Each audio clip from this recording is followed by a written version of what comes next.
Google Agenda, c'est un service de Google pour tout ce qui concerne l'horaire. Un des avantages de Google Agenda, c'est qu'il est lié, il est intrinsèquement lié avec les autres services de Google. Alors, par défaut, il n'y a rien dans notre agenda. Il n'y a pas grand-chose. Ce n'est pas l'agenda que le centre de service utilise, par exemple, pour gérer l'horaire, tout ça. C'est jamais l'agenda qui est utilisé par défaut. Mais l'agenda prend tout son sens quand on commence à utiliser Google Classroom et Google Meet parce que c'est là un peu qu'on voit les rendez-vous, il y a des choses qui se créent. Dès qu'on crée un nouveau cours dans Classroom, il y a beaucoup de choses qui se passent. Une des choses, c'est qu'il y a un fichier, il y a un dossier, pardon, dans Google Drive qui se crée, notre cours vient créer un fichier dans Drive, dans le fond. Autre chose que Classroom fait, c'est qu'il vient automatiquement créer un nouveau calendrier. J'ai créé un cours qui s'appelle Atelier Classroom avancé. On le retrouve ici. Ça fait partie des calendriers qui sont dans mon Google Agenda. Ça, c'est automatique. C'est pourquoi, après plusieurs années de Classroom, il faut venir ici faire le ménage, enlever les calendriers qui sont plus utilisés. Ces calendriers-là sont automatiquement partagés par vos élèves et par vous. C'est vous qui avez le contrôle du calendrier parce que vous êtes l'enseignant l'enseignant ou l'enseignante qui a créé le cours, mais c'est les élèves qui peuvent le consulter aussi. Donc, s'il y a quelque chose que vous ajoutez dans le cours, ici dans l'agenda, ça va apparaître dans l'agenda des élèves parce qu'eux aussi ont cet agenda-là.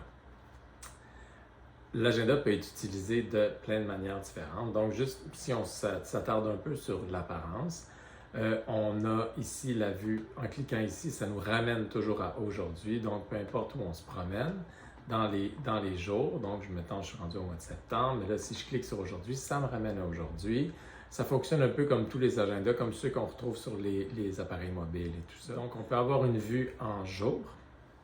Donc, à ce moment-là, puis on voit les raccourcis ici, c'est intéressant de pouvoir cliquer tout simplement sur les lettres. Donc si je clique ici, D, ça va m'amener à la vue en journée. Si je fais W, ça va m'amener en vue semaine.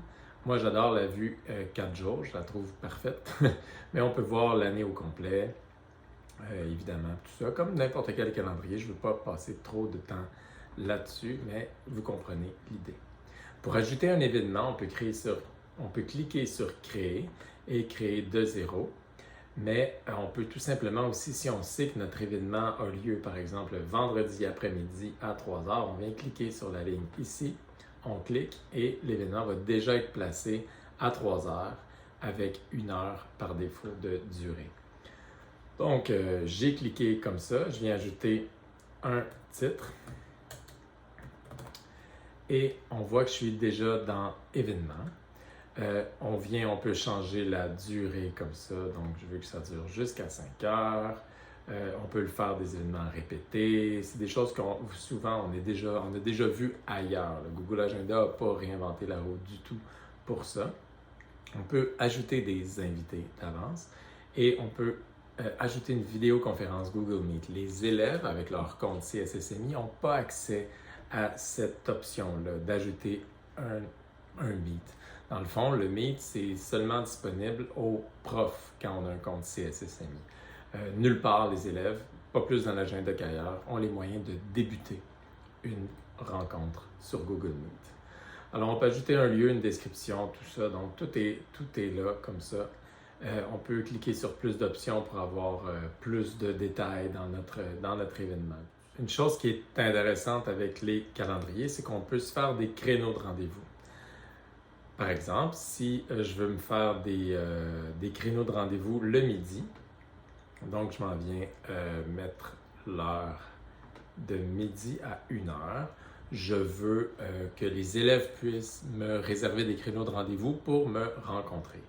Alors, je m'en viens ici, je fais créneau de rendez-vous. Au lieu de rester dans événements, je viens faire créneau de rendez-vous et je vais écrire, mettons, récup personnalisé. Et là, je vais faire chaque créneau une durée de 10 minutes.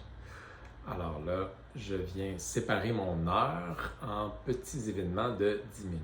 Je fais enregistrer. Et ce que ça fait, c'est que les élèves, on peut leur partager un lien. Donc ici, il y a la page des rendez-vous de cet agenda. On peut partager ce lien-là aux élèves. On pourrait le faire, par exemple, dans Classroom. Et les élèves, en cliquant là-dessus, ils viennent dans une interface qui, je le sais, est horrible. Okay? J'ai vraiment hâte que Google mette ça à jour. C'est pas arrivé encore, c'est la vieille apparence de Google. Dans le fond, avant Agenda, avant le revampement de son apparence, avait l'air de ça. Donc, les élèves peuvent arriver comme ça et décider, moi, ce que je veux, c'est le premier créneau horaire, de midi à midi 10. Là, automatiquement, ils sont connectés avec leur compte, donc ça va être écrit leur nom, tout ça.